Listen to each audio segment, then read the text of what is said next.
Shoo! Excuse me. There's Kleenexes back here, too. Got everything you need there.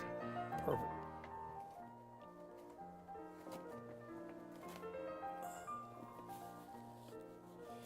A few facts about episode 43 tonight in case anyone who misses it asks what happened. Of course, tell them to donate to their local PBS station so they can watch it themselves, but if they ask, here are the facts. This is the first Jabber Jawn that Nathan has had his beautiful gypsy guitar the entire show.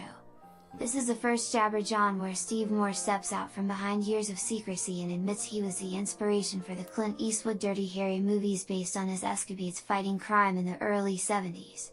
The question to ask yourself is, how many shots has he fired? As far as I know, there will be no actual children on the show tonight, but for the 43rd episode in a row, lots of childish behavior. Lex will talk us through a detailed tutorial on which buttons to push for special sound effects.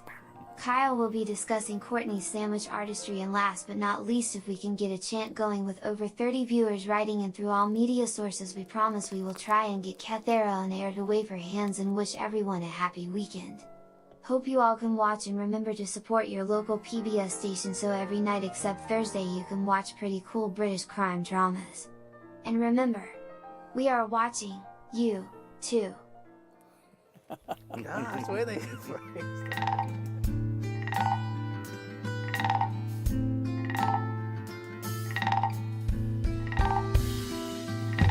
Three little frogs sitting on a log. One of them fell in. One frog said to the other frog, well, you better go get him. Two little frogs sitting on a log. One of them fell in. Last little frog, he sat and thought, good thing they can swim. Jabber Jawn. Jabber Jawn. Jabber Jawn. Jabber Jawn. Three little frogs sitting on a log. One burst into a grin. One frog said to the other frog, wonder what's got into him. Two little frogs sitting on a log. One laughed until he is red. Last little frog, he sat and thought, must have been something I said. Jabber Jawn. Jabber Jawn. Jabber Jawn. Jabber Jawn.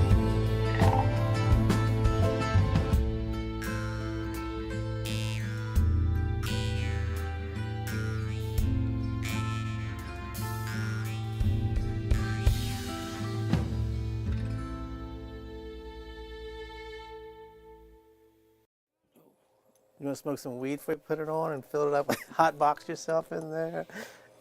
Oh, God. Can't smoke my pipe.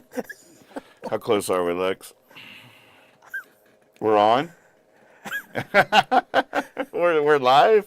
Sorry, I was locked in the delicate pen. Well, Same old. A lot just happened. I don't even know what just happened. Oh my God, what just happened? What is going on? Apparently we're live. Hey folks, Nathan Moore here reporting for duty. This is Kyle Hogg. I don't know who this is. A bear ate my father. Steve Moore, ladies and gentlemen, in the house, in the bear. It was a ferocious bear attack that then got sort of sweet and funny.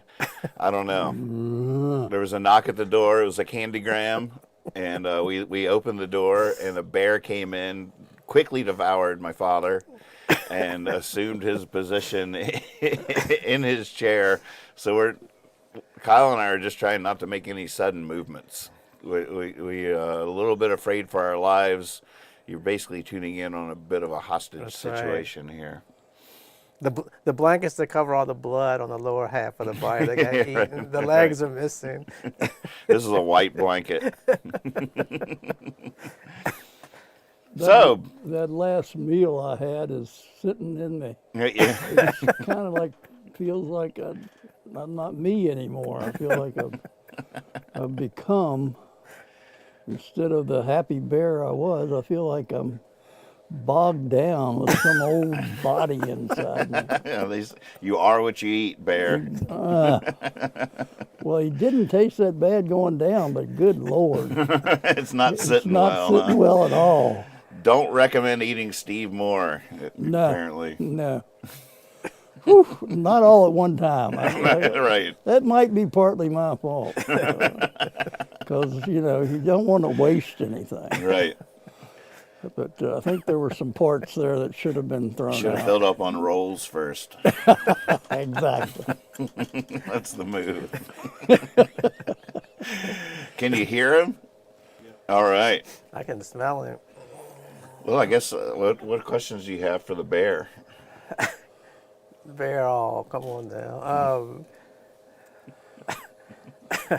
I don't want to talk about hibernating. All you people, That's the main human question, right? beings How always do you want to do talk it? about hibernating. Right. It's a Like great that's question. all we do, Well, do you?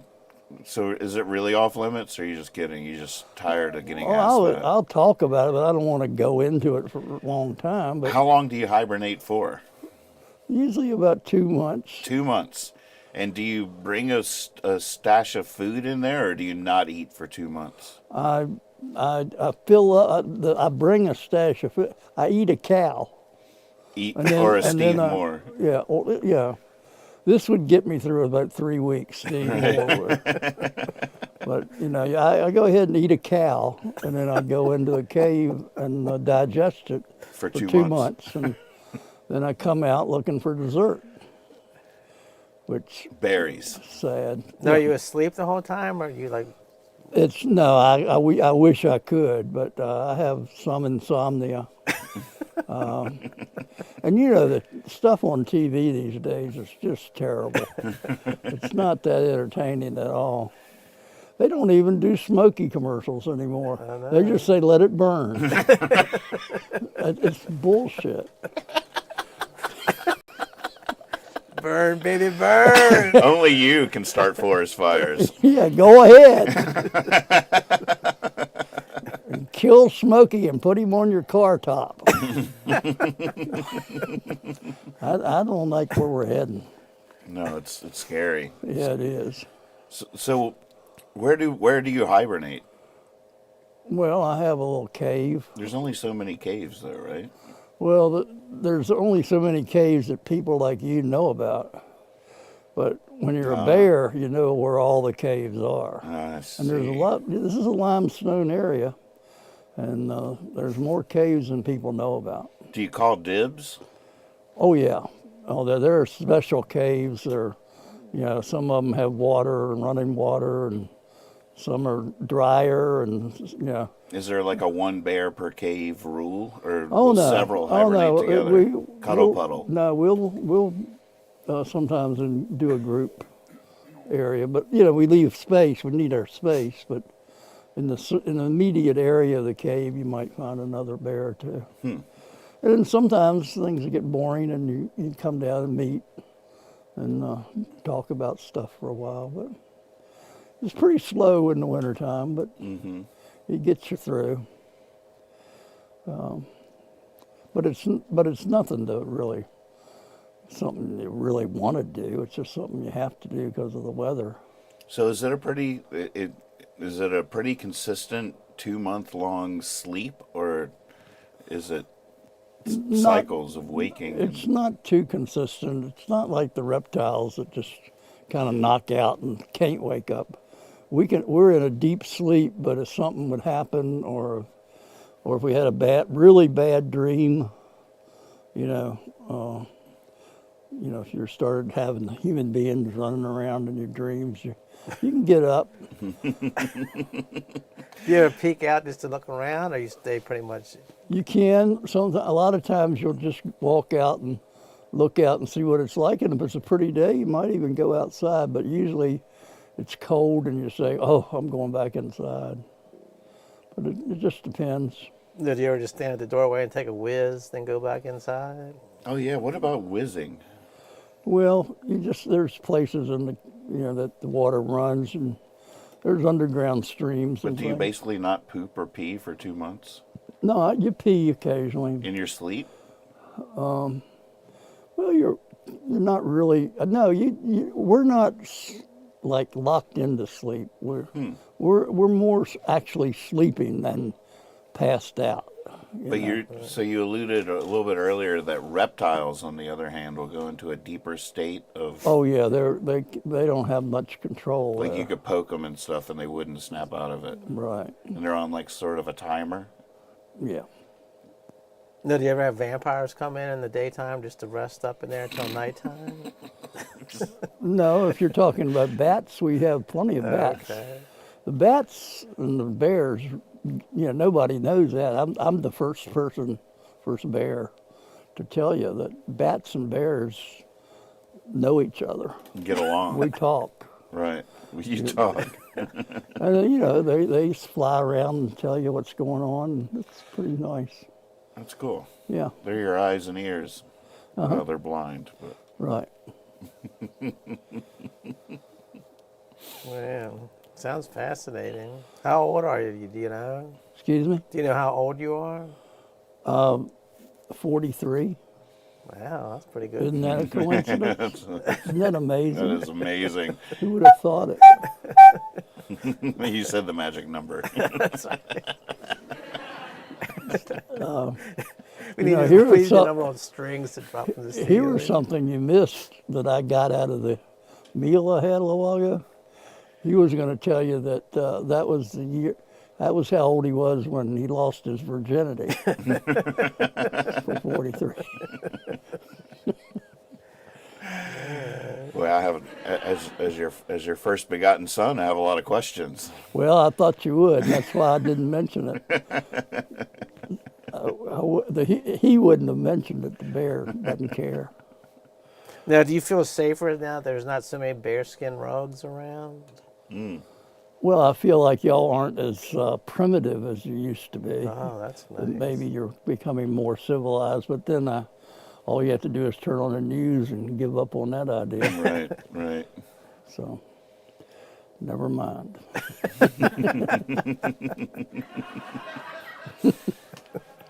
All right, I think I'm tired. Drum roll, please. Can you take the camera off for a second? Oh, we've hidden the drum roll, haven't we? We ready? We're ready. Is it ready? We're ready. Look who's back. Now that was spontaneous. Because I wouldn't have put that on because it would mess with my hair. Oh, your hair's still perfect. I don't know how that happened. Yeah, it's called grease. You have grease in it?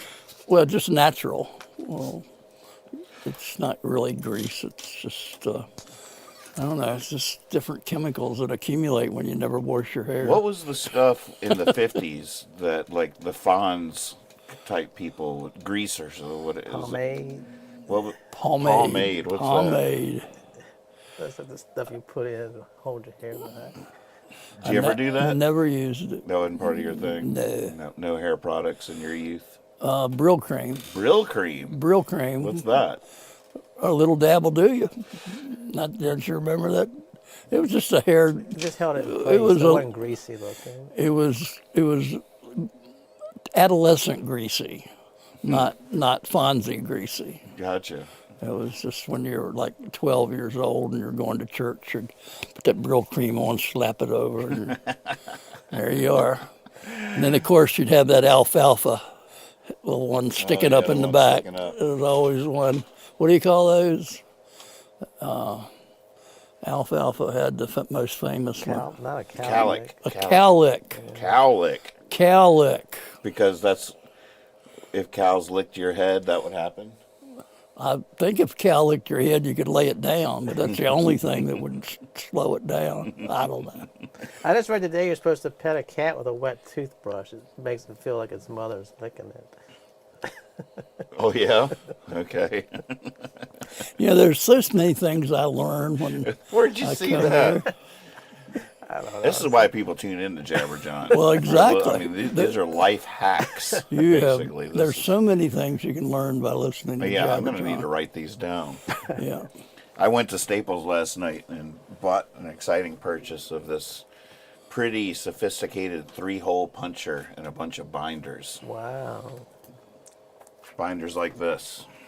I bought extras because I just knew I would start coming up with stuff. Wait a minute, to you made bind. the art, or that was on there? This was AI generated art in Photoshop. What I is made folders Let me for see. all the members of my new band. New Manouche, we each have our own folders Wow. for gypsy jazz tabs and stuff and chord progressions. It's just becoming a pretty legit operation. But I bought several binders. I got one for the cover songs that Dad's been turning me on to. I got a red one for survival recipes because when the EMP hits, we won't be able to Google anything. So got a Oh, what was those letters again? I was going to look that up. EMP, EMP. electromagnetic pulse. Yeah, I haven't checked that out. We're all surprised you'd never heard of it. Yeah, I never have. You hadn't either. And I still haven't anywhere but that night there. I have to look it up. But I'll tell you I'm what, sure there's a whole conspiracy group out there. Well, yeah, on the other hand, it's just a scientific fact, apparently. I don't think they're making it up to scare us. EMG. EMP. EMP. Electromagnetic pulse. Pulse. Okay, I'll look it up. I'll know more next week. Mm-hmm. I did do a little deep dive on something. What was it? Oh, Woody Woodpecker. Oh, you did? Oh, I yeah. learned All a right. little bit more about Woody Woodpecker. It's fascinating. Now, I don't remember much, but the first Woody Woodpecker was a movie, Oh, really? short, put out by the famous Walter Lantz, who did Never all. heard of Walter Lantz. Walter Lantz was famous for all the shows he did, the cartoons shows. Well, Like I what know. else? I bet you've heard of Mel Blanc. Oh, yeah, he did all the voices. Did all the voices. Well, Mel Blanc did Woody Porky Woodpecker. Pig. Oh, he did? So you were trying to emulate the master, Right, that's but makes me feel better about my failure. but it was actually a Walter Lantz creation. And he tells a story about his honeymoon, where he was with his young wife, and they were on the honeymoon, and this woodpecker was outside of their little chalet, and was tapping all night, and was bothering him, and he was so irritated with it, and his young wife, talked him into not getting upset with it, but to use it as make a cartoon character out of it. Oh, wow. So that was the original story, whether it's true or not, but that makes it cool. So he set out to make an annoying presence. Yeah, he was supposed to be, and he was more like a mascot, and he would just appear in different shows, and so he didn't have a certain character, but he developed into being a rascal. He's And so but he was, famous. yeah, and there was so they did cartoons of him, but 1940 Wow. he Wow. was in a movie. I can't remember what the name of it was, but you can Google it. But and you can see how his character changed. The cartoon figure of him, the original one, he was real sharp, real long beak, and wasn't as cool looking. But he did several. What else So it was a feature length first? I think it was a short feature movie. Yeah, it was 2 words. Oh my God, look at his legs.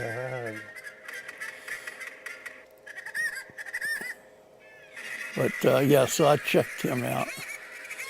God, I'm not recognizing this guy. That's not what I thought. Universal it was. presents. Oh yeah, that's what I was saying. He didn't. That's the original one. And No, that's he doesn't look look. at his legs.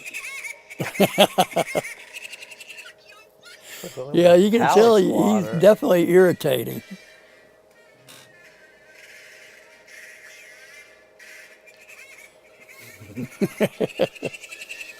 Gosh, that is irritating. So that's the original. Yeah, that's He where just it came landed from. on the guy's typewriter. And then he just stayed around Walter Lantz, and so he would make appearances at different. And he had his own show, his own cartoon show, and he'd be in some of them. But he was always he was just like Bugs Bunny. You know, when you think of Bugs, Bugs never really did anything. He just got, you know, he was just in trouble all the time. But, Kids didn't really need a story. Anna Bloom, welcome to the show. hello. Oh, look, now we got there's a whole Bugs Bunny. Oh, now see, that's the Bugs one Bunny, that Woody looks Woodpecker. familiar. Lex is showing it now. That's like the familiar. Right. That's what he Yeah, evolved this into. one I just saw was the original. It had these crazy big thick legs. How of all the things we've talked about has Woody Woodpecker lasted for like 5 episodes? Because we didn't know. It's the one subject we couldn't explain. Right. Yeah, it was one We answer. couldn't come up with a theory on that. Yeah, we didn't. Yeah, we were stumped. Anything else, we can solve it for you. And now I'm like watching this cartoon off to the side. That all looks familiar to me. That's bringing back some memories. Here's one of the bad guys. That's one of the bad guys. Yep. The original bad guy in that original movie was a guy named Wally Walrus. Wally Walrus in the he was in the original. Yeah, the original movie, and he was just a fat man with a big mustache. Who would be in the 40s a feature length animation like that? Where would it play? At the theater? People would Yeah, they Or would have it. Yeah, remember? for it was- TV. Before a No, movie, it was for probably. the movies. I can't imagine people going and watching an hour and a half long Woody Woodpecker cartoon in the 40s. Well, I No, don't know but- that. I don't think it was an hour and a half. And I don't. You say it's a feature, and I said short feature. I mean, I don't think it was. I think it was more of a cartoon before something else. But you know, I don't know. Yeah, I don't know if it was. I mean, I grew up going to the movies where they'd show 2 or 3 cartoons of I and the remember previews. that, I too. loved that. I remember. Why would you stop doing that? Right. The Visualite, I remember when I was a kid, used to do this thing where they would accept the Coca-Cola bottle caps Oh, yeah, for I remember entrance. You remember that? And I remember I even fashioned, this was back when we had Coke machines all over the place, and you would get a bottle out and you would open the bottle on the machine, had a built-in bottle opener, and the cap would fall down into a reservoir. And so they were doing this promotional thing where they would show movies at the Visualite, and you could trade in Coca-Cola bottle caps. So I took a magnet and tied it to a string and dropped it down in that reservoir and fished out enough bottle caps to go see the movie. What do you But make they of- used to show, it was like Lassie Come Home kind of stuff, but they always had like a couple episodes of Batman before the movie. I feel like that was the first time I ever saw any of that stuff, like the actual live action 60s Batmans and stuff. Wow. So the Visualite's being restored. Have you heard about this? Are you thinking the Dixie or the? No, the Dixie, right? I stand corrected the whole way because it was the Dixie that did this original thing where I okay. brought the bottle caps. Right. I remember walking up to the person in the window onto the sidewalk. It's legit movie theater, but they're restoring that. Well, they've been trying to do that for 10 or 15 years, but I think now No, they. but that's now they're that's sort of actually- impressive. On the other hand, like Well, on yeah. one hand, it's like why has it been taking so long? On the other hand, it's like they have staying power with this dream. They're Yeah. still at it. They just got donated a whole sound system from George Lucas. Wow. Have you heard about that? There's not gonna be movies there. Apparently, Pamela, who is one of the ladies of the Arcadia Project that oversees the whole thing, she worked with George Lucas on Star Wars back in the day, and that old connection just manifested a George Lucas donated sound system for our local theater. It's pretty exciting. Yeah, But this is a performance area now, not movies, right? I don't know if it's anything now. It No, seems it's like going to be a performance. Oh, right. And Yeah. like all the above, like a Yeah. theater. Yeah. yeah. I hope that works. I hope that can. In my lifetime, I hope I get to see some of that. It's definitely a legit historic building with the gargoyles and stuff on the outside Oh, of I it. love- There's yeah, such I love that interesting theater. stuff That was- going on. It was a wonderful theater. It was so That cool. was where I lost my virginity. but it was also, when I was a kid growing up in Stanton, there was 3 movie theaters. Mm-hmm. There was a Dixie, the Visualite, and the one out at the mall. It's like, for a town this size to have 3 movie theaters, Right. That was like, that was crazy. Well, Yeah. I think before we leave, we need to give the Visualite credit too. Oh, yeah. the The people Visualite's that done they an amazing really thing. try to do the right, some Visualite's great cool. things. So That's I have friends that go every Monday night, and they have a Monday night like a club that meets and sees different movies, and they do a lot of wonderful things. So They really do. big fan. I like going on Wednesday because they show it's their night for the hearing impaired, so all the movies have captions, and I Oh, prefer I the didn't see, I captions didn't these know that. days. So I go on the hearing impaired nights. Yeah, that's a great idea. But isn't that nice that you? It's a have those- great seats, very yeah, comfy, very comfortable. and Adam and everybody that runs it are spot on, great people Yeah. doing God's work. Definitely. We're very lucky to have things like that going on. It is true though. We had all those theaters. I even remember when the Dixie had to add like 2 little theaters to yeah. meet demand. Like they took the attic and changed it into 2 like tiny little Right. screening rooms almost or something. But the Visualite was just 1 screen, and the Dixie was, and then you had the mall. Well, yeah, there was a lot of demand for movies back then, I I guess. remember like the mall would show movies. I think it showed E.T. for like a year. Like it was. I mean, I'm not even kidding. I think it was like some kind of. It was in the paper. They showed E.T. for a full year. Wow. Because people kept People going were to still see it. going Yeah. to see it. Movies used to stay in the theater a lot longer Yeah. because of that reason. It was the reason because so many people would repeat view too. Like Right. I've seen it 80 times or Right. Star Wars or something like that. Because I remember I had to go to the hospital. I was in the hospital for some diabetic reason. I was in there for like 2 weeks. They were getting everything straightened out. All my friends were seeing E.T. They're like, "You're gonna miss it. You're gonna miss E.T." So the day I got out, my mom was like, "I'm gonna miss E.T." Rushed me to the theater, and 8 months later, the damn thing's still playing. I was like, "Oh my god, I could have waited a little bit."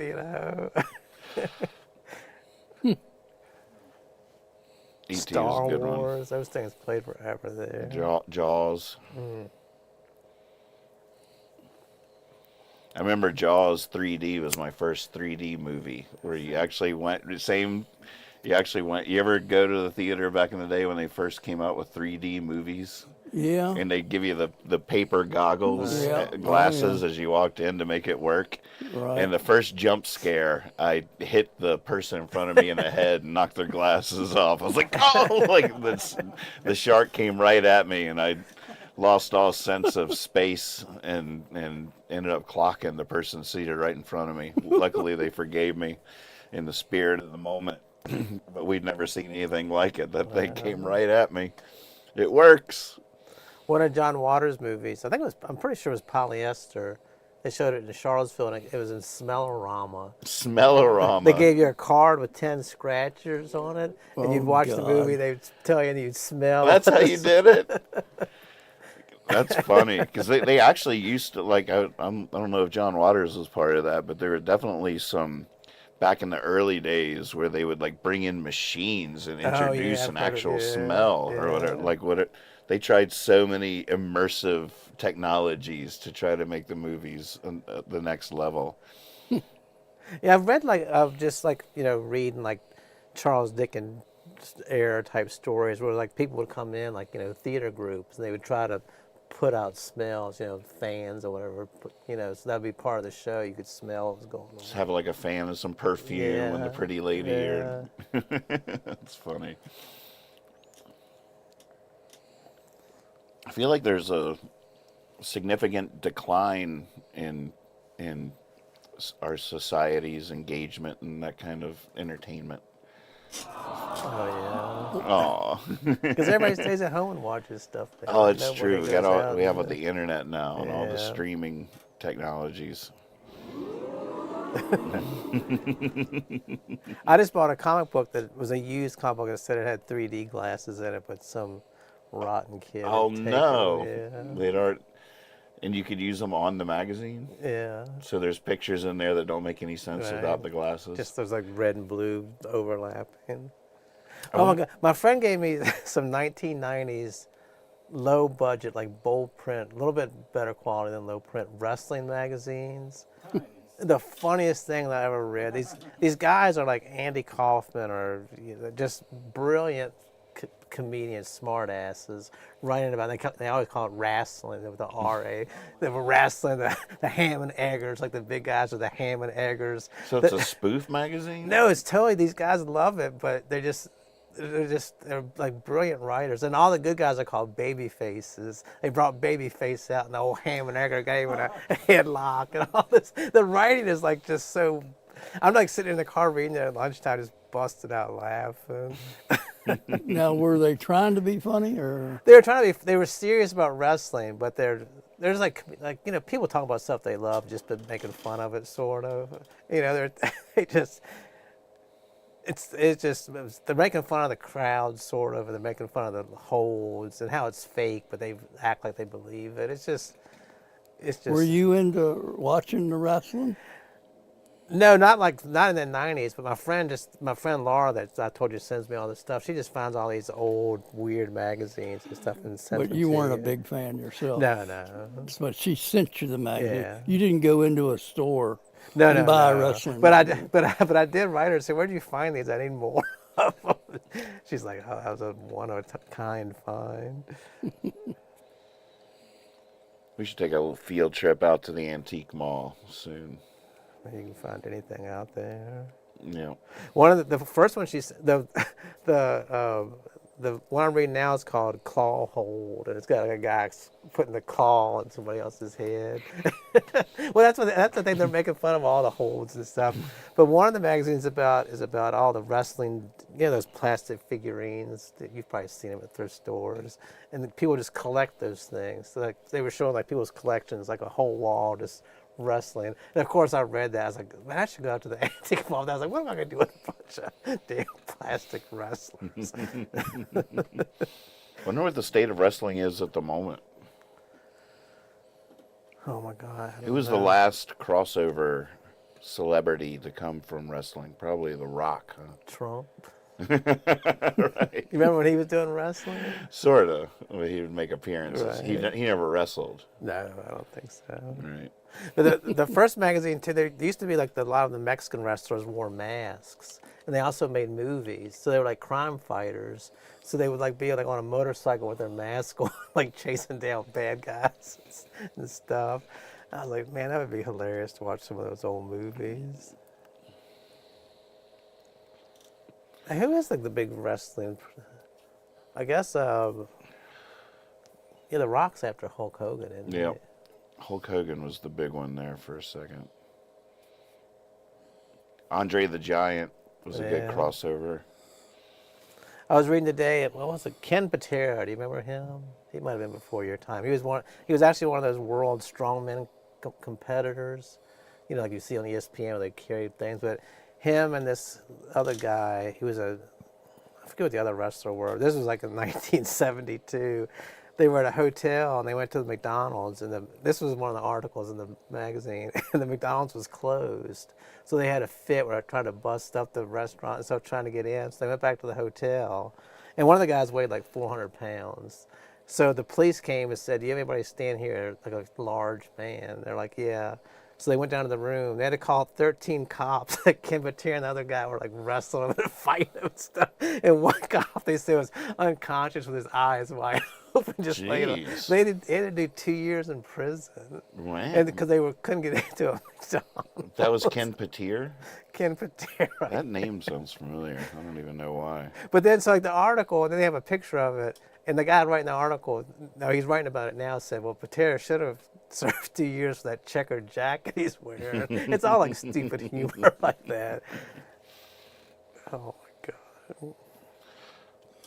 But we all have probably family members that watched it as a serious sport. Mm-hmm. Oh, yeah. I think my grandmother was one of those. My mom. Yeah, my dad said his grandfather never watched TV, just had no interest in it, except Saturday morning. He would sit there and watch wrestling, then get up and go work in the yard. But that's the only TV he ever watched Yeah. was wrestling. I know those people.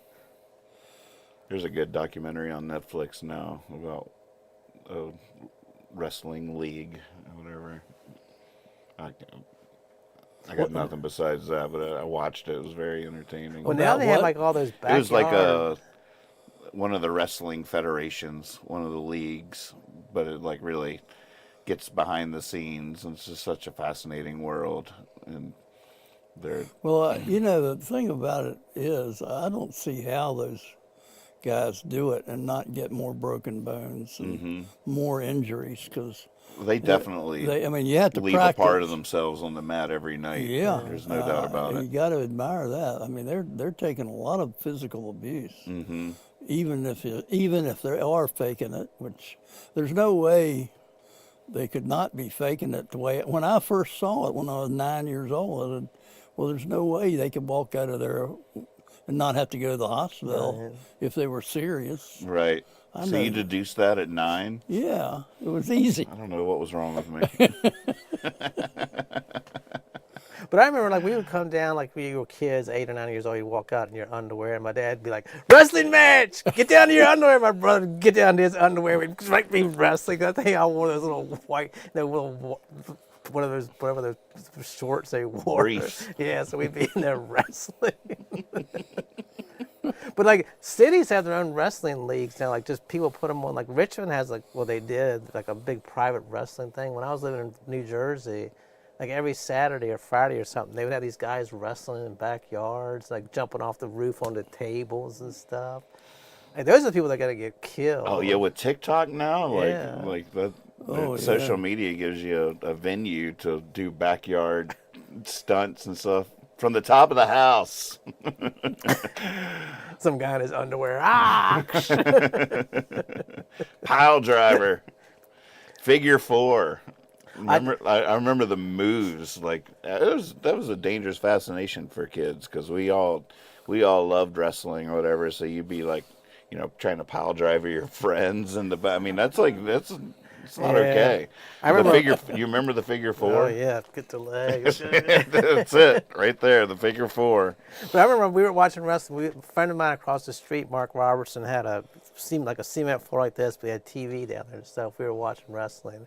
And that guy, like, he was facing me. I got his head between my legs, and I did the pile driver on him. I thought I killed him. You could have. He was just laying there, and I think I was crying. I thought I actually killed him. I was like, "Are you okay? Are you okay?" And he finally, comes up, I was like, "Oh my God!" He's man. just really good at No, wrestling. he He's was a good actor. Just milking it. Maybe, like, as a kid, you don't think about it. Then you think about what you've done. He could have broke his neck or something. Slam his head into Easily. Well, you went back to why you said 9. When that guy didn't get up, I figured it out. I mean, I only had to kill one little kid. I realized you can't do that. Did you put him in the sleeper? Yeah, he was a sleeper, and he's still asleep. Bless his heart. Oh, and there was always the move if you could get them like this, and they would pass out. I want to call it just a headlock, but I think there's a cooler word for it than that. Sleeper. Well, that was Yeah. the sleeper. Sleeper. Yeah. That's what we were just talking Yeah. about. Where were you?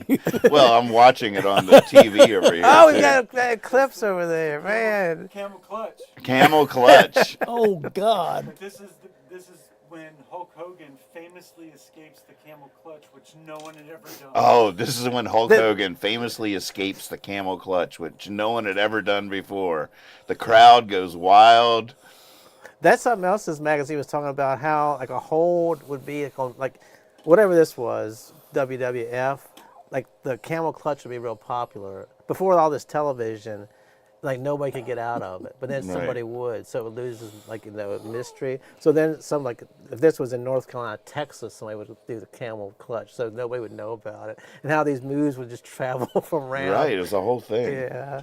The figure 4 was like that in Mystique for a while. Like if you can get them into this position, there's no escape. There's no way out of it. And it was a whole thing. And then when someone figures out the counter move. But the figure 4, that was real. I mean, me and my brother used to put each other in that all the time until we'd start crying, Because that was like, your knee would bend the wrong way and stuff. My parents would come there, let him go! Can you show the figure 4? He's got to tap out. He's got to tap out. Tapping out. Have we talked about boxing? I don't think so. It's so hard. At 43 episodes, we're going to definitely start repeating ourselves. Well, I don't have to need 43. We're probably I don't remember what we did 10 minutes ago. What about boxing? I used to love boxing. I just feel like the boxing will not be with us much longer. I feel like the premise. Oh, the figure four. There it is. You can't escape. Oh, the that's figure. the move. That's the Oh, you wrap. can't There it get out of is. that. Oh, this Hook is the- bringing back some memories. Once he hooks the foot, that's a goner. That's it. Tap out. He tap tapped out. That was the move. You can't get out of it. And I forget who finally broke the cycle and figured out a way out of it. Oh, this is a whole figure four compilation. That's amazing. Look at that. But I feel like it's All Ric Flair, too, I think. it's all Rick. Oh yeah, Ric Flair. See, Nature Boy. My cousins still call me Nature Boy to this day, and it's not because they are from the city coming to visit their country cousin, Nature Boy. It was because of Ric Flair from wrestling. Oh, God. That's a step down in my book.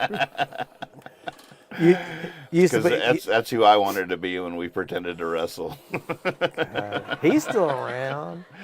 Dang, Ric Flair? He's on the internet smoking weed all the time now. He's always like drinks like what do they say? Drinks like 12 vodka sodas, and he's out there on the sidewalk smoking a big joint. Oh, that's just all myth, right? No, it's like videos of it. I think his daughter's in the business now.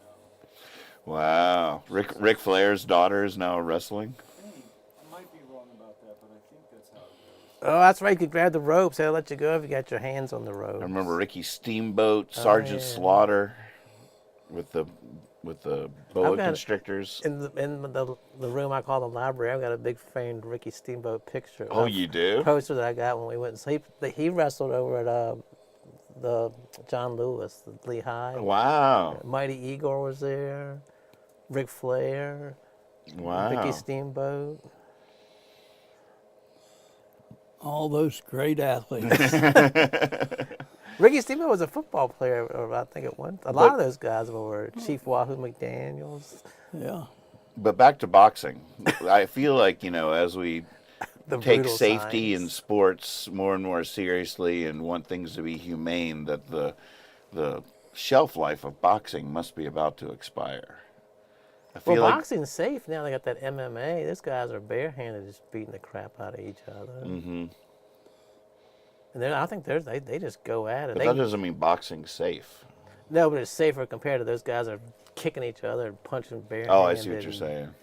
At least boxing, you got to use your fists. This MMA stuff, kick each other and put up each But other. in the if you figure just four. think in very simple terms what a knockout is. Yeah. Concussion. The goal of the sport is to hit somebody in the head or wherever so hard that they can't stand by their own power for 10 seconds.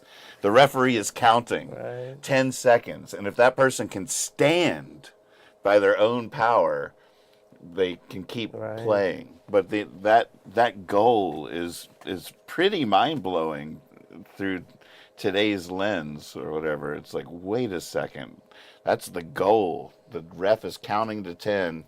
If the person can't stand up. But let's talk about that for a minute, because so what?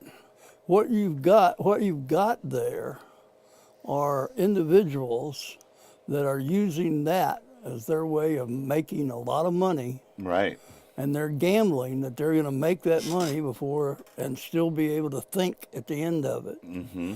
But they're risking, just like a football player in the NFL. Right. You're risking, you're going into it. Now, I'm sitting home watching, safe as I can be in my chair, but I'm not going to make $1 million either. Right.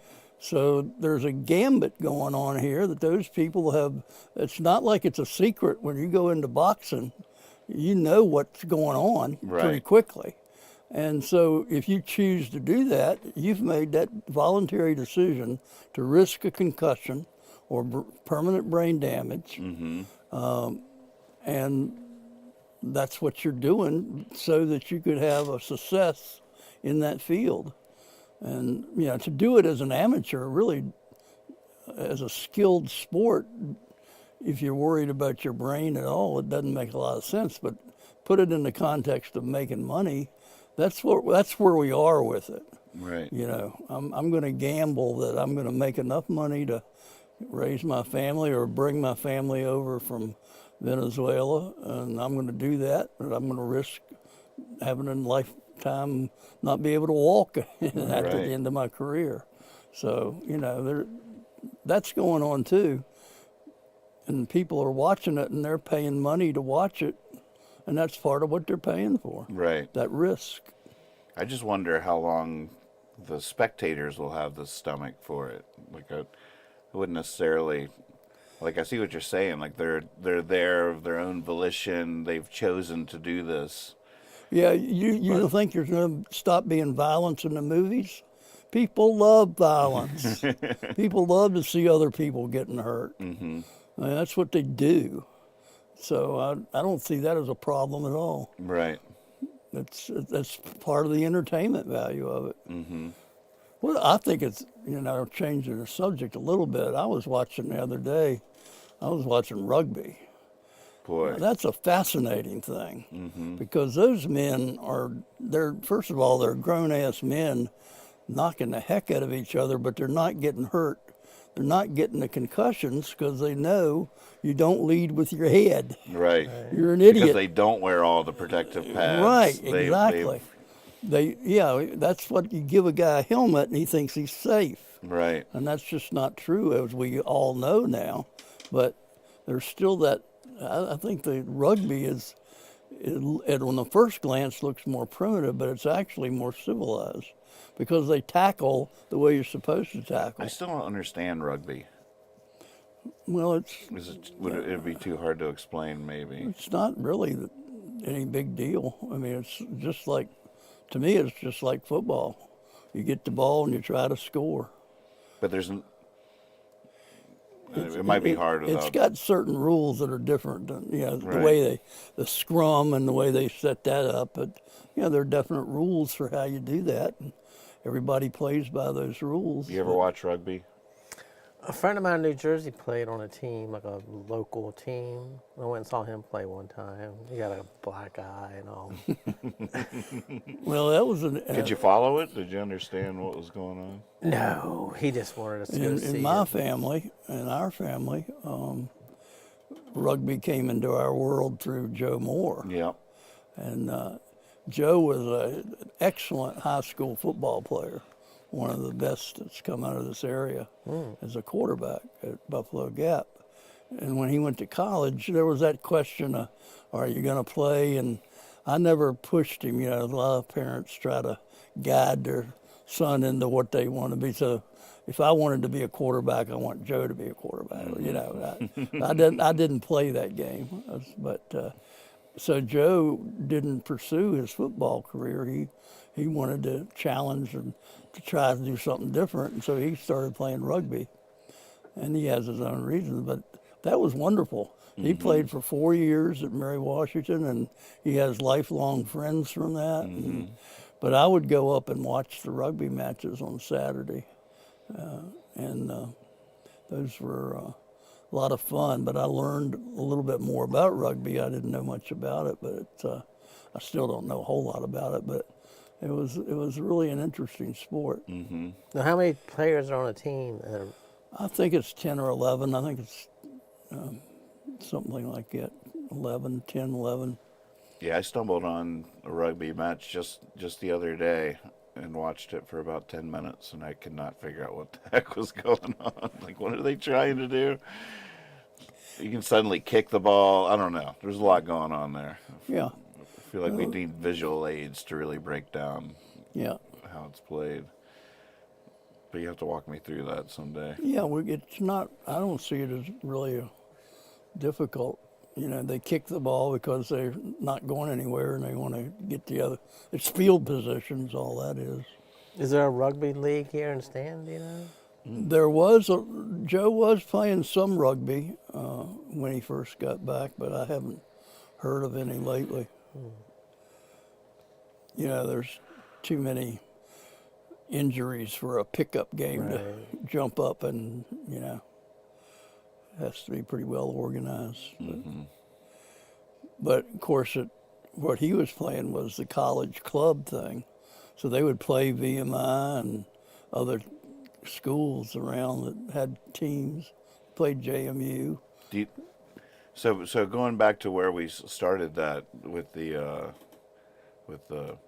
violence and how we like to see that kind of violence and stuff, do you think that the NFL is suffering or benefiting from its new rules and new safety concerns? Well, I think one of the things that's happening, one of the drawbacks to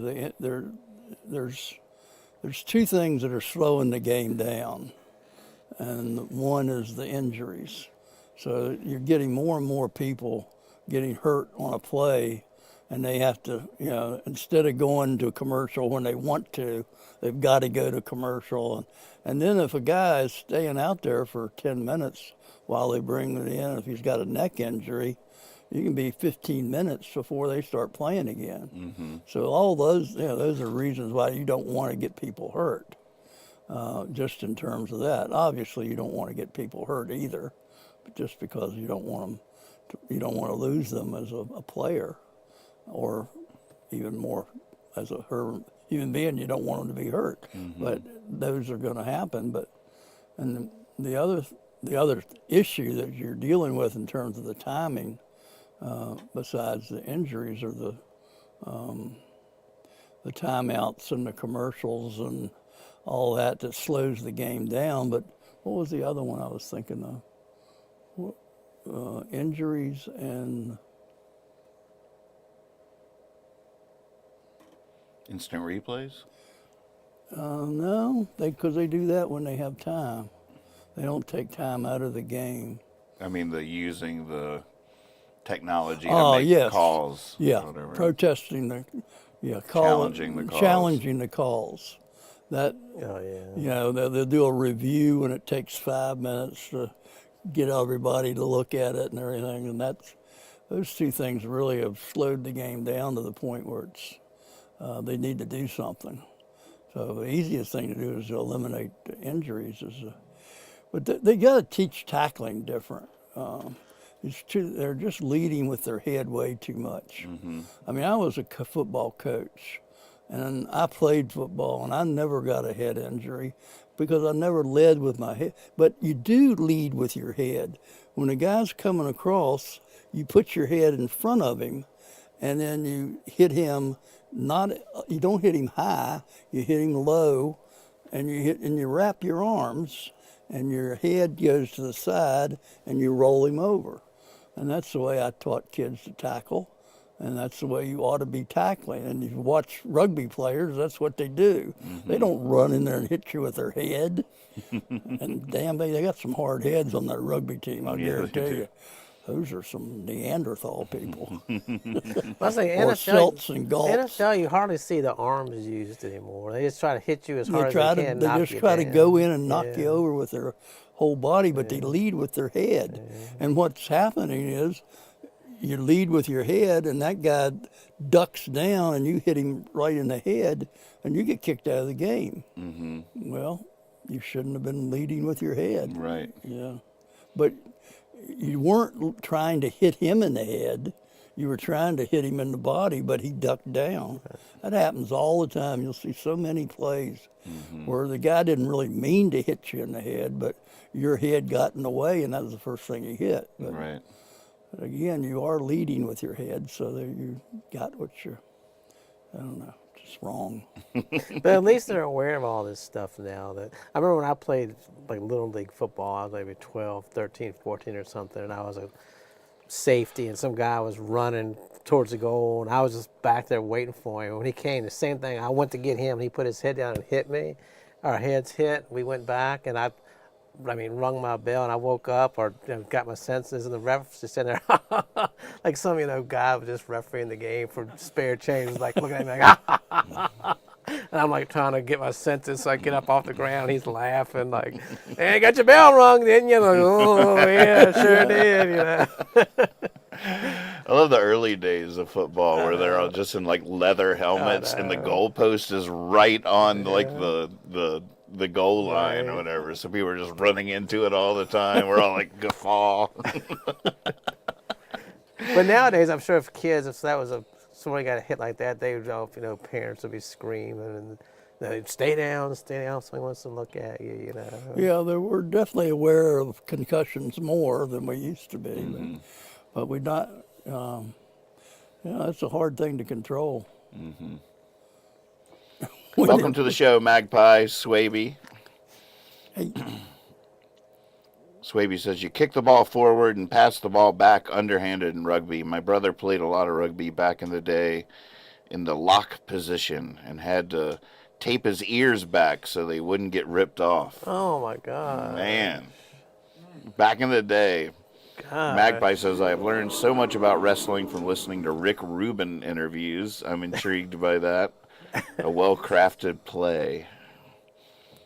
I'm sort of curious, just to digress for a second, what came first, that picture of Swaby you showed me of him wearing the PBS shirt, or your episode 43 monologue? He posted it after I put it on Facebook. Oh, gotcha. And I noticed he was missing an ear. He donated one of his ears to his brother who lost it playing rugby. Have you seen that video of the woman that had, some mother had to have hand surgery, and that when she was she was in the bed coming out of surgery, and the daughter put like a little fake Barbie hand in and said, we had to donate my hand. So she got this tiny little Barbie hand. And the mother's like, what? She's like, yeah, Mom, I donated my hand to you. And the mother's like, no. And the daughter's got this little plastic hand sticking out of her sleeve.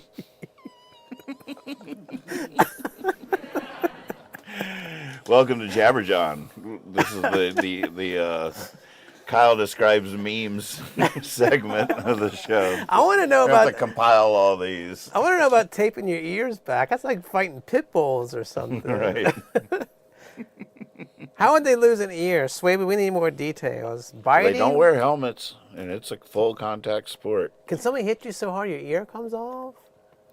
Oh, yeah. God, I'm scared. Now I'm going to start taping my ears back.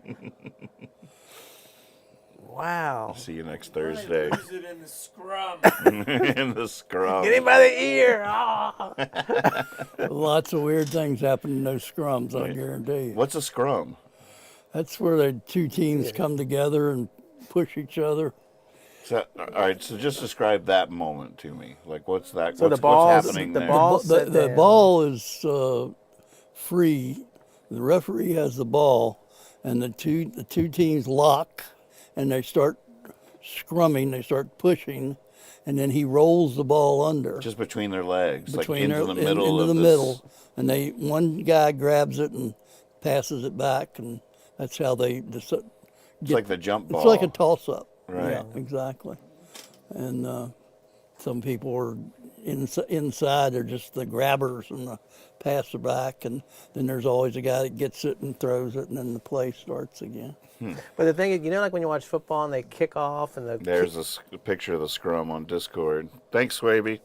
But like in the NFL or college when there's a kickoff, there's like a kid that runs out and gets the tee and then runs off the field. Mm-hmm. When they do the scrum, a kid runs out and grabs all the ears that are laying on the field. Then he runs off to the side. Ear boy.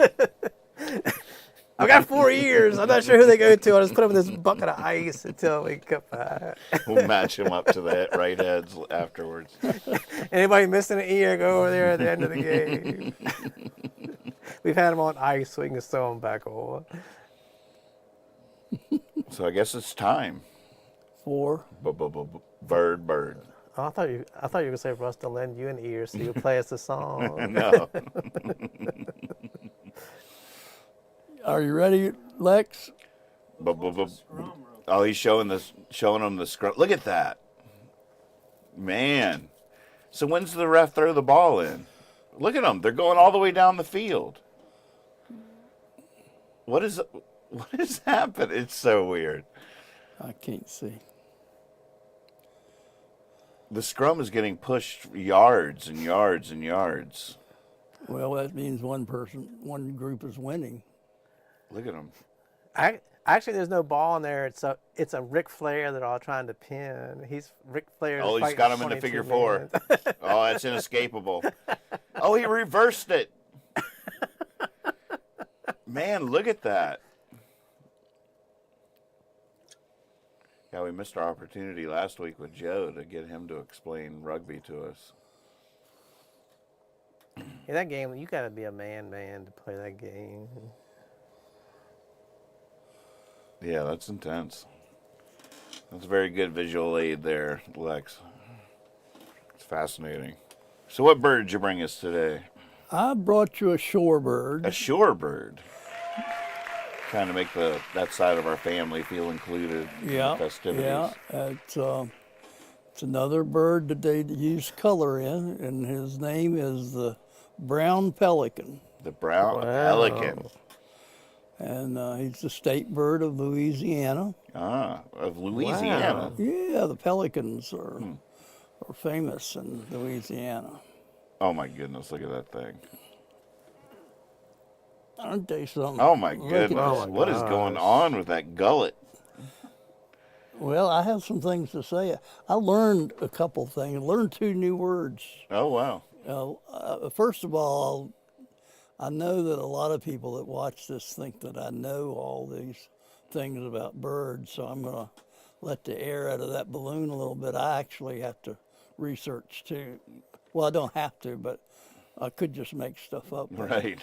I do look up stuff and try to learn a little bit more myself. Well, the pelican, being a shorebird, I don't pay much attention to them. My memory of pelicans is if you're at Virginia Beach or the Outer Banks, on vacation, in the morning you'll be walking and you'll see as the sun's coming up or down, the pelicans will be in a, remember this, Lex, you know what I'm talking about? There'll be like 9 or 10 of them in a line, in a straight line, and they go like that, and they fly. I'm talking about them flying, the pelicans as a group flying by. And it's just beautiful. And of course they have the big throat out and everything. That's my memory of pelicans. But pelicans feed on little fish that travel in large schools near the surface of the water. So they fly around, and when they see a school of fish, they dive down. And I think a lot of people, including me, I thought the big, what they're famous for, of course, is that what are we going to call that? What is that called? The I want to say gullet, but gullet. that's not right. No, that's not that, because that's inside. Goiter? The what? Goiter? Goiter. Isn't that that's like a weird lump or something, Pouch. isn't it? It's a pouch, if nothing else. But that huge pouch, what they do with that's not to hold the fish, it's to catch the fish. So when they go down, they open that mouth and you get this big container, like a bucket, and it goes through the water and collects about 3 gallons of water. Wow. And of course, whatever fish is in there. And then he closes it, and then he'll land, and then he'll let the water, he'll let the water seep out, and then he'll eat the fish, and then he goes on. Wow. So they can fly with 3 gallons of water in there? Well, they Not don't very fly very much after. Right. See, that's what they don't fly. They don't catch it and then fly away. Yeah, they go to the shore. So much as after they go through, they might fly a little bit, but that's too much weight. So they're a big stocky bird, and that much weight they wouldn't want to. They wouldn't want to fly along with that. Right. So they don't fly with it full, and they use it just to catch the fish. So it's not a fish holder or a water holder. It is a water catcher. So they feed on the fish. Now, do they chew them, or they have like a grinder, or do they swallow them whole in their they stomach? swallow them whole. It's just little fish. I mean, they don't grab big. So where's fish. that thing? I'm looking at the pictures here and trying to imagine where it's attached. Well, Like I think is it's it the like, whole length? It's not the length of the neck. It's just all sort of on the bill. Huh? it's probably at the bottom of the neck. It probably connects because it's going to connect to the mouth in the back Right. because that's where they're going to swallow the fish. So, but yeah, it goes back all the way back in there. Okay, go on. Now, here's one of the things I learned, and the word I learned was Oh, the word is waddle, according to Catherine. Waddle. wattle. The bird is classified, well, the term I used, and I read that in the 1960s and 70s, the pelican, these same birds that you see, if we go to the beach, we could see one tomorrow morning.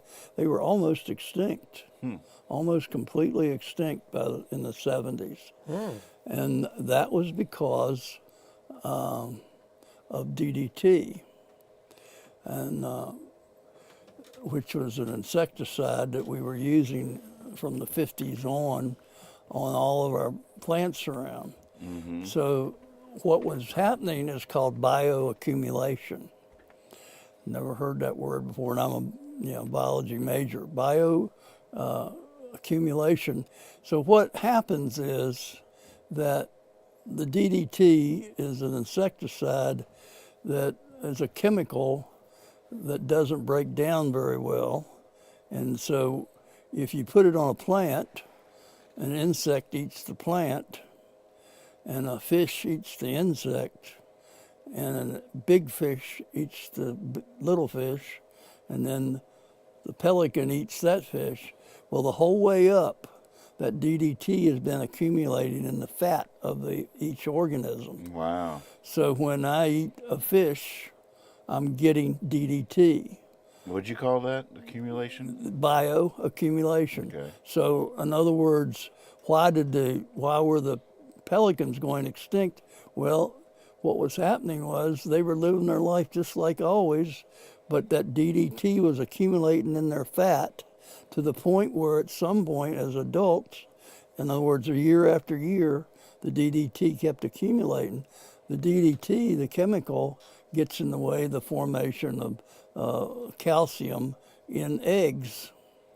So they were laying eggs that didn't have enough calcium, Wow. and the pelicans would sit on their own eggs and crush them. Oh, wow. And that's why they were going extinct.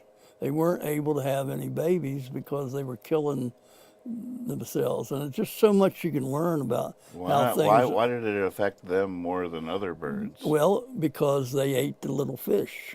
But That's where the bioaccumulation is. Wow. If you just eat the insects, you don't get as much.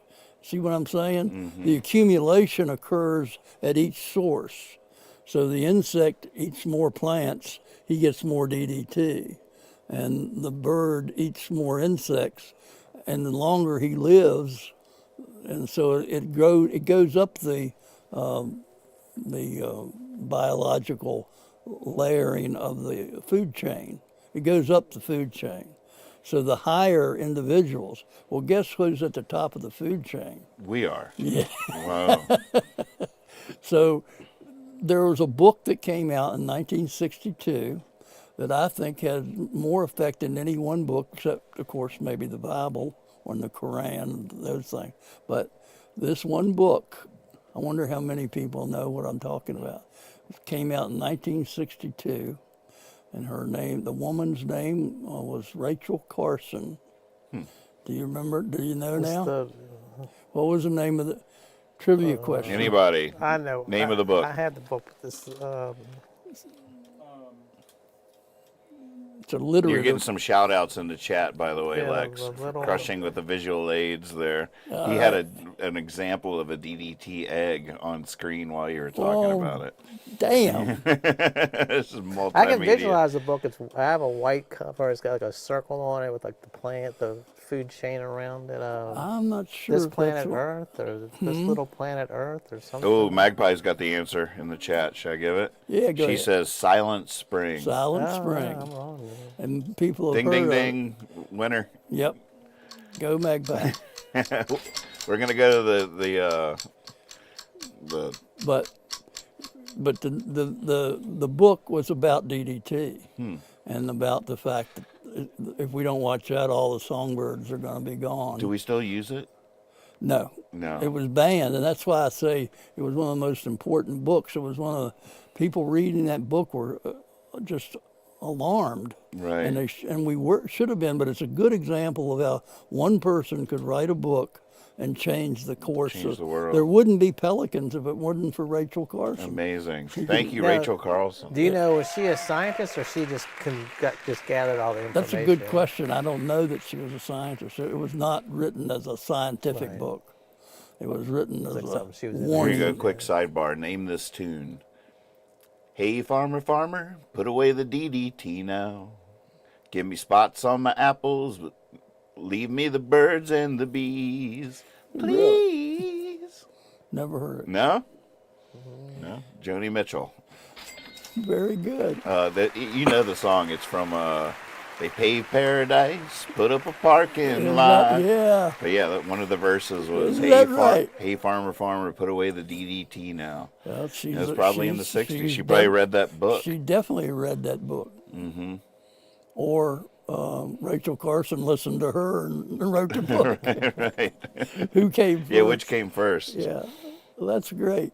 But She was indeed a scientist. According good to for the her. chat. Well, she'd have to know something about DDT. And Josh gets a prize. We have to go to the mall and get presents for these winners here. Right. Josh Sprouse knew Joni Mitchell. Wow. So what was the other word I learned? Oh, there's a picture in the book I have at home. I don't know if you can find one of these, Lex. I'd be impressed. Of a seagull standing on a pelican's head. Huh. What's up with that? There's a word for that? No, there's a word. The word that I learned was kleptoparasitism. Kleptoparasitism. Yeah, you know. Jeez, that's a lot of Well, you know, taking what I doesn't just- belong to you in one word. both of those words are easy if you took Latin. You know, because they're easy because you know the roots. I often am amazed that I didn't understand why you would take Latin when I was in high school. Mm-hmm. But as a scientist, you realize my son Daniel, who majored in that, he got it. It's a But very you interesting can- insight on a lot of things. Yeah, you can figure out words without, you know, and I always like to be able to figure out words, and I did it, but knowing the Latin would have been a lot easier. But klepto, you know, a kleptomaniac, Yeah. and then parasitism, you're feeding on a living thing. So they say that some seagulls will go, Bam. did he get it? Seagull on a pelican's head. Woo-hoo! There you go. Ask and you shall I receive. love it. What was it? Parasitism. So the seagull lands on the pelican's head and just reaches down and starts eating the little fish. Out of its bill? Well, As it's pouring out as the the water. water's leaving, there's little fish. Some of them Wow. are swimming around half dead, and he just goes in and eats some of the things. But I just like imagining you at the moment you stumble upon that word.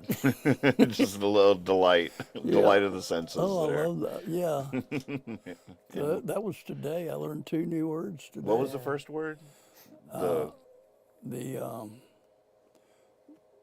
first. What was this word?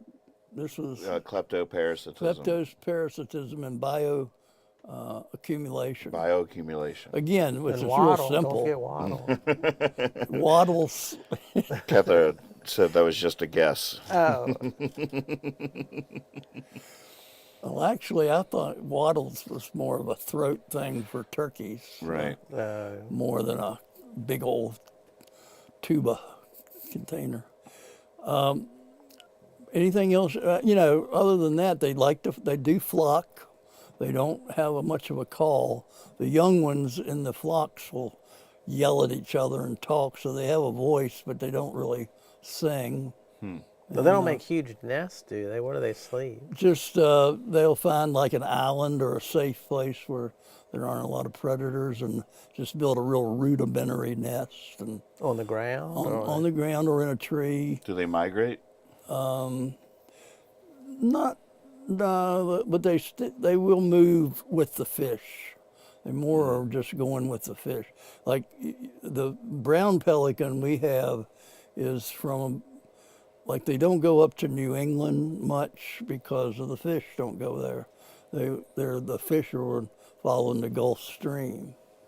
So they come up along North Carolina. So they have pelicans all the way through Florida and around into the Gulf of Mexico. And then you have the white pelican, I think, over on the other side of the country. There's a white pelican too. So that's what I learned about pelicans. Pelicans. Wow. Such an iconic bird. Yeah, it's a cool bird. How long do they live? Do you have any idea? What's that? What's their lifespan? I don't know. I didn't see anything about that. I would guess 4 to 6 years at the most. Interesting. But I don't think they have a whole lot of natural enemies, so they're a big old It's a bird. big old bird. Yeah. How big old bird are you? How big old bird are you? I wonder what kind of bird Big Bird was. Do you know that? Sort of like an ostrich or something, wasn't it? Ostrich. No. Well, I would say a cross between a canary and an emu. is an ostrich a bird? Oh, yeah. Yeah.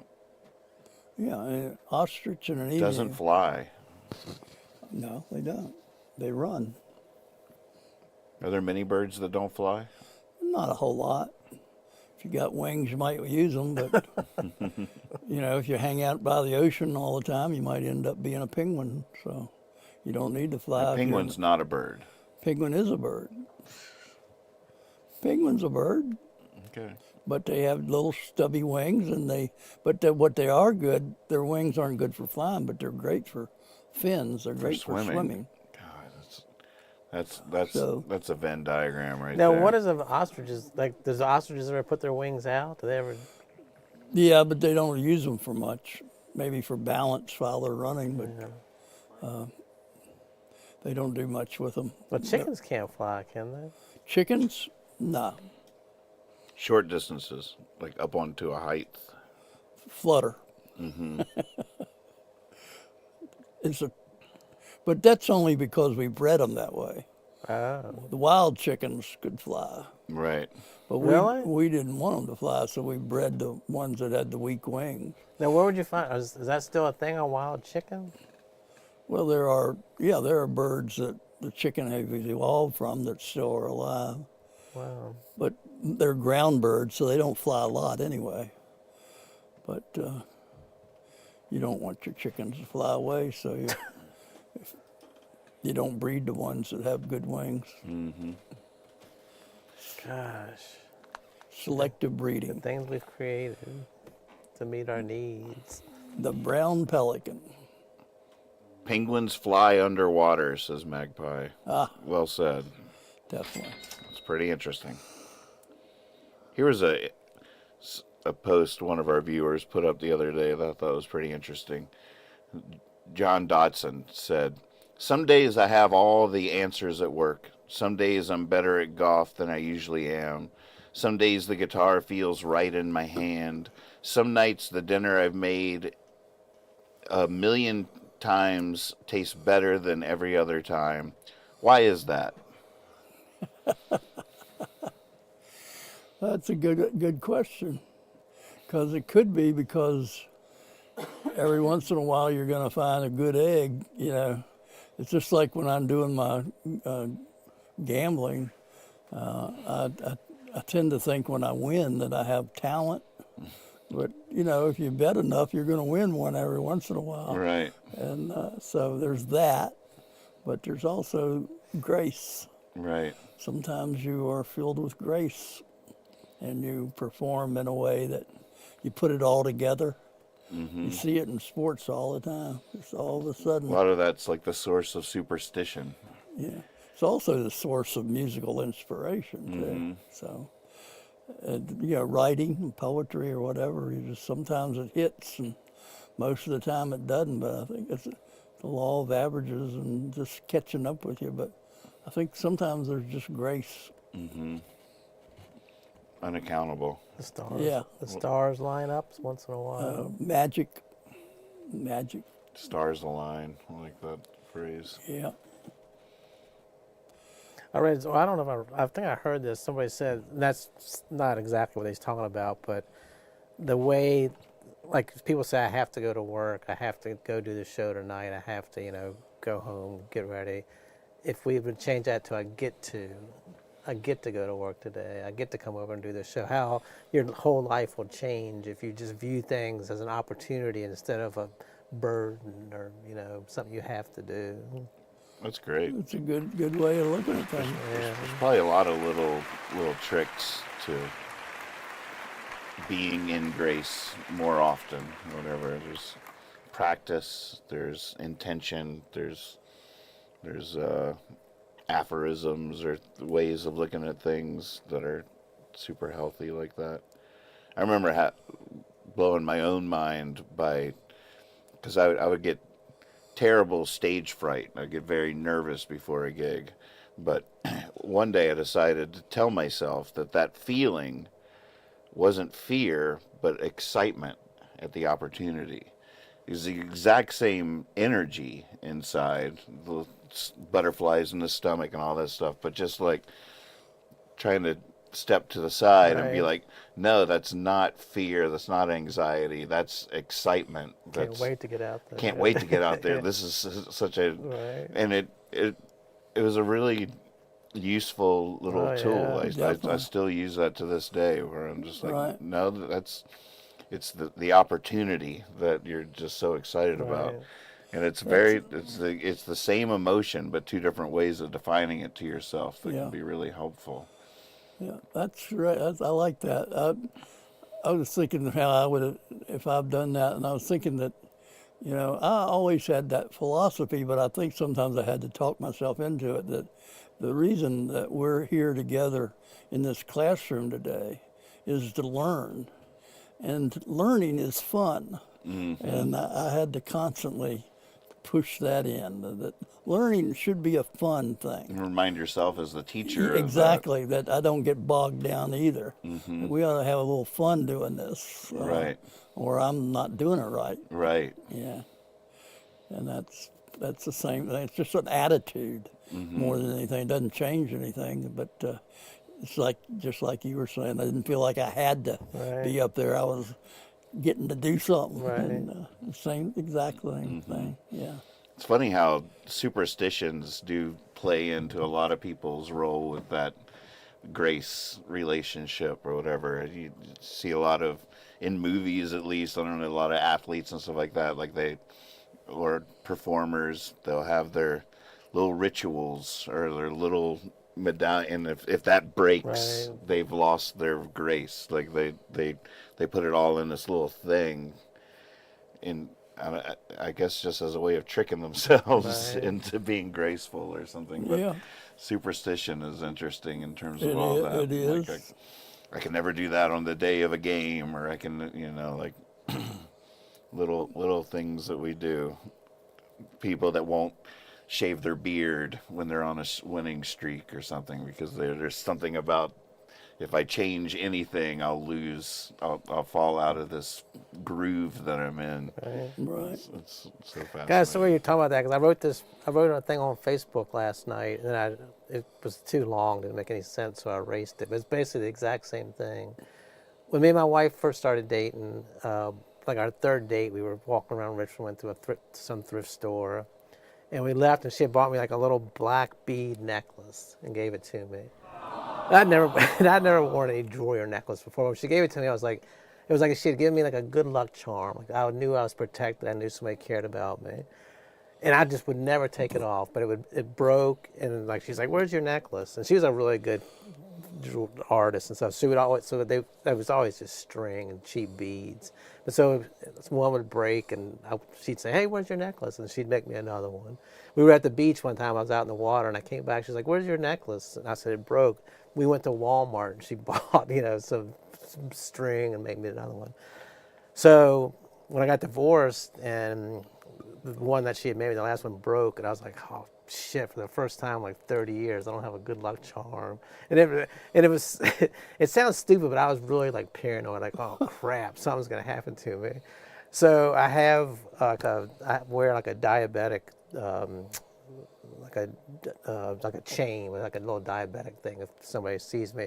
So I found all these like little charms and people would send me and put them on this chain. I was like, man, this has got to hold me through till I can get it. So then I showed that necklace I bought for myself at Art Hive. But I was like, still, that's just tricking myself into having good luck. So like 2 weeks ago in the mail, somebody sent me a necklace. And I put it on. I was like, man, I'm back to full strength now. God, somebody gave me a necklace again. Just randomly, or they know you needed it? No, that's the whole thing was about that. I don't think anybody besides me and my wife even knew how much importance I put on having like a necklace on at all times. So when that thing came, I was opening it and some other stuff. And I was like, a necklace. I put it on instantly. I haven't taken it off since then. So now I'm back to my reckless ways because I know nothing will happen to me. Yeah, well, you should bring a drink. I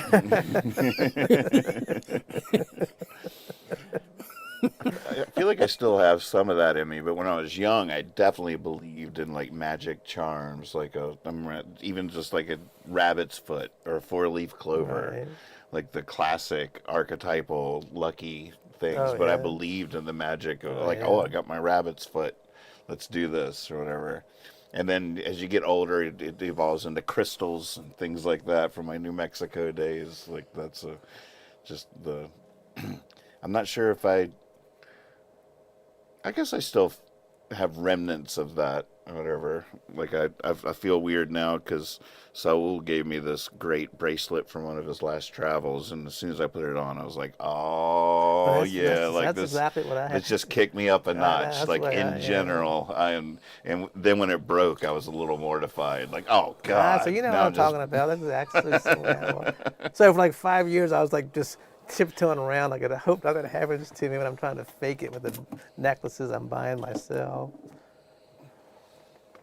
We did it again, folks.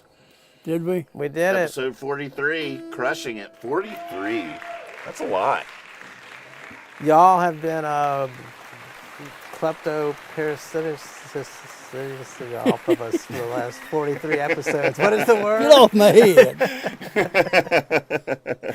We welcome kleptoparasitism in our viewers. We can only pray that's happening. You can have all the little fish I can't eat. You can have all the little fish that fall out of our mouths. While Should we do our version of Crazy Train that we worked up earlier? Oh man. I hope I can do it right.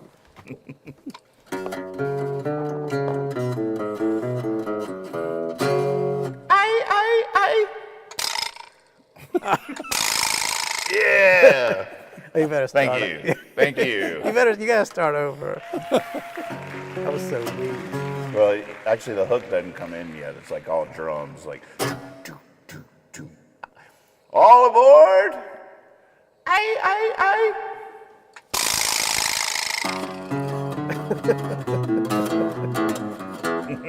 I don't really know this song. It was so funny that Heather gave me these wonderful gifts. When her father passed away, he was a wonderful musician and had all these instruments, and she's letting some just live here, but she also gifted me some beautiful things. This soprano saxophone she gave me, and when she came to the party the other night, she brought a whole bag of percussion toys. See, she showed up with gifts. What do I look like coming up by here with nothing? But it was so funny because we were playing with that in the kitchen late night, and like I always wanted one of these things called a vibra slap, and you've heard it on many recordings. So that'd probably be a fun Google, just what songs feature a vibra slap. But Look the how next beautiful morning it we were is. playing with this. The next morning, just for some random reason, I learned Crazy Train. I was trying a gypsy jazz version of Crazy Train, and which is a perfect song for today. But I didn't know why I was learning it, and then I listened to it on YouTube to see how the song really went. And that daggone thing is right there in the first opening bars of the song. And I was just like, my subconscious is so amazing. I don't even know if that's how it happened. Wow. But the night before, we were playing with that. And when I started learning the song, I had no idea that that was at the beginning of it. And I was like, is that why I'm learning this song? Tell me about this song. I don't know this It's song. Ozzy Osbourne, but it's so fascinating because, you know, Ozzy Osbourne, famous for like biting the head off doves and stuff, like people thought of it as like this metal, almost satanic kind of music or something. But Crazy Train is one of their most famous songs, and if you listen to the words, it's like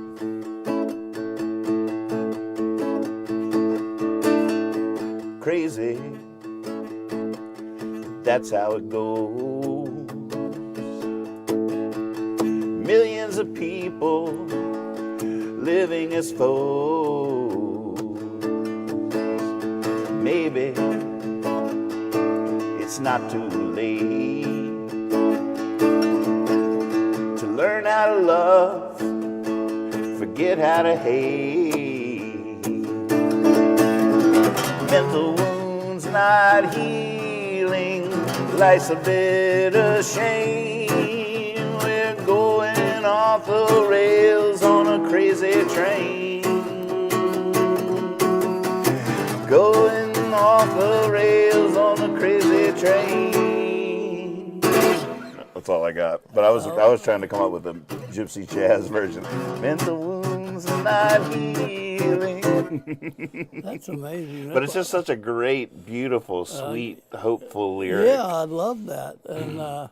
And I just was prejudiced against Ozzy because I didn't like his looks. Right. I just didn't like his attitude. It's like, But I never you think it's listened to it. angry music, but Yeah, it's exactly. it is angry music. It's angry at how depraved society has gotten. Right, Can't I we thought be he was good? depraved. So, It's, yeah, it's all backwards. That's very interesting. It is. I like that. Black Sabbath. Yeah, There you go. Black Sabbath. Let's see, what should our leaving song be? Well, I heard one of your old ones the other day that I'd like to hear you do, but I won't. What song was it? Do you remember? Oh, I think it was. It might have been "Do You Believe in Ghosts," but I'm thinking there was another one. I like that one a I don't know lot. if that would be a good gypsy jazz song.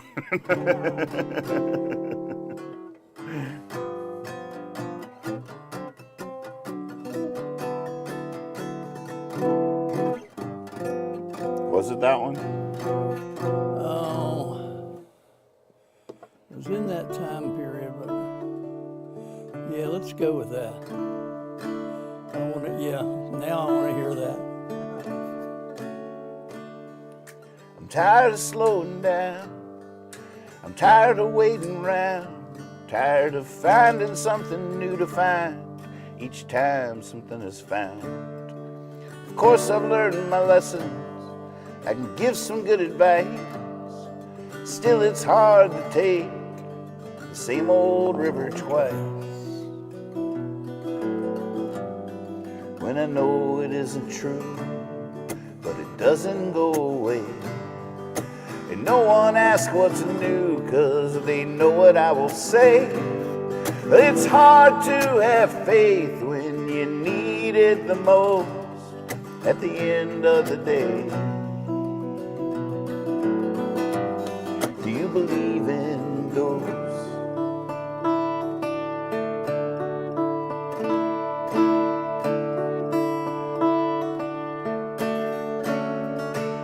I disappear into these screens and a billion jelly beans. Now I'm coughing up a coffin, driving nails lazily. I might dream up a mountain on the wings of such an ocean, but I'm just a pair of ragged claws on the bottom of the ocean. When I know it isn't true, but it doesn't go away. And no one asks what's new, 'cause they know what I will say.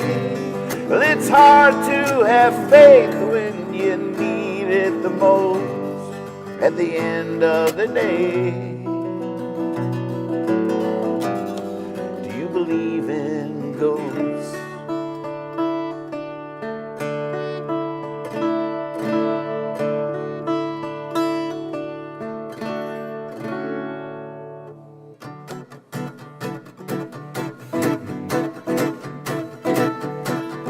I disappear into these screens and a billion jelly beans. Now I'm coughing up a coffin, driving nails lazily. It'll come. There's a version for sure. Thank you so much. Love you all. See you next time. Okay. Yes. God, that's satisfying, isn't it? Vibra slap. Do good, y'all. Definitely gypsy jazz. Though. Keep that crazy train on the tracks. No, it isn't true, but it doesn't go away. And no one asks what's new, 'cause they know what I will say. It's hard to have faith when you need it the most. Do you believe in ghosts? Take it, Rennie.